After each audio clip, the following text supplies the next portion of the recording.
السلام علیکم ورحمۃ اللہ وبرکاتہ۔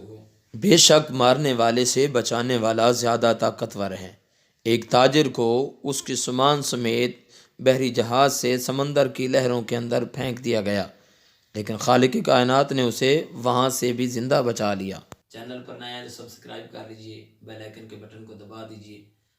سمندر میں سفر جاری تھا، اچانک ان کو بتایا گیا کہ اپنا سامان تھوڑا تھوڑا کم کر لو اور سمندر میں پھینک دو، ورنہ سارا جہاز ڈوب جائے گا۔ لوگوں نے دیکھا ایک تاجر کا سامان سب کے برابر تھا، تو اسے کہا کہ تمہارا سامان زیادہ ہے، لہذا تمہارا اکیلے کا نقصان ہو جائے اور باقی لوگ نقصان سے بچ جائیں، لہذا تمہارا سامان اٹھا کر ہم سمندر میں پھینک رہے ہیں۔ اس نے منت کی کہ میرے ساتھ ایسا نہ کرو، تو لوگوں نے اسے بھی اٹھایا اور اس کے سامان کو بھی اٹھایا اور سمندر کی لہروں میں پھینک دیا۔ اب سمندر میں زندگی بچنے کا کوئی امکان باقی نہیں تھا، لیکن ہوا کیا کہ سمندر کی لہروں نے اسے اچھال کر ایک کنارے پر پھینک دیا تھا، اور وہ بے ہوش ہو چکا تھا۔ جب ہوش آئی تو دیکھا کہ وہاں سمندر کی لہریں ہیں اور وہ ایک کنارے پہ پڑا ہوا ہے۔ پھر بھی اس نے اللہ کا شکر ادا کیا کہ زندگی تو بچ گئی۔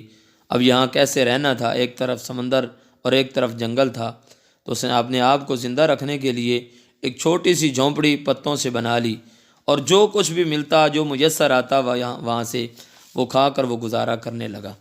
جیسے تیسے زندگی کے دن گزارنے لگا اور وہاں رہتے رہتے جو بھی میسر آتا وہ کھا لیتا۔ ایک دن اچانک اس نے کچھ تیار کرنے کے لیے پتھر پہ پتھر مارا تاکہ وہاں سے آگ پیدا ہو اور وہ کھانے کے لیے کچھ بنائے، لیکن شومی قسمت کہ وہ آگ اس کی جھونپڑی کو لگی اور جل گئی۔ اب وہ بیٹھ کر اونچی اونچی رونے لگ گیا اور بے ہوش ہو گیا۔ ہوش آئی تو اس نے دیکھا کہ کچھ لوگ کشتی میں سوار ہو کر اس کی طرف آ رہے ہیں۔ جب قریب آئے، اسے ملے، ملاقات کے بعد اس نے پوچھا کہ تم یہاں کیسے؟ کہنے لگے کہ ایک جہاز چند دن پہلے یہاں ڈوبا، اور چونکہ یہ ساحل خشک ہے، یہاں کوئی نہیں رہتا، آج دھوئیں کی اڑتی ہوئی ان لہروں نے اور اڑتے ہوئے دھوئیں نے ہمیں اس طرف توجہ دلائی۔ پھر اس تاجر کو ساری بات یاد آئی۔ اس تاجر نے اللہ کا شکر ادا کیا اور پھر اسے سمجھ آئی، ہاں رب جب بچانا چاہتا ہے نا زندگی، تو چھوٹی موٹی مشکلات میں وہ مبتلا کر کے بڑی مصیبت سے بچا لیا کرتا ہے۔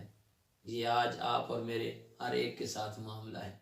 ہم گھبرا جاتے ہیں، باقی تو سکون میں ہیں، میں ہی پھنسا ہوا ہوں، باقی تو مزے میں ہیں، میں ہی بڑا تکلیف میں ہوں، لیکن بھول جاتے ہیں یہ مالک کائنات کی قدرت ہے۔ وہ فرماتا ہے وَلَنَبْلُوَنَّكُمْ بِشَيْءٍ مِّنَ الْخَوْفِ وَالْجُوعِ وَنَقْصٍ مِّنَ الْأَمْوَالِ وَالْأَنفُسِ وَالثَّمَرَاتِ وَبَشِّرِ الصَّابِرِينَ، کہ میں تو آزماتا ہوں، کبھی بھی نا امید نہ ہوں، اس کی رحمت سے کبھی امید کا ناطہ توڑے نہیں۔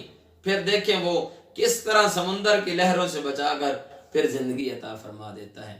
اس میں آپ اور میرے لیے بڑا سبق ہے۔ اللہ تبارک و تعالی ہمیں عمل کی توفیق عطا فرمائے۔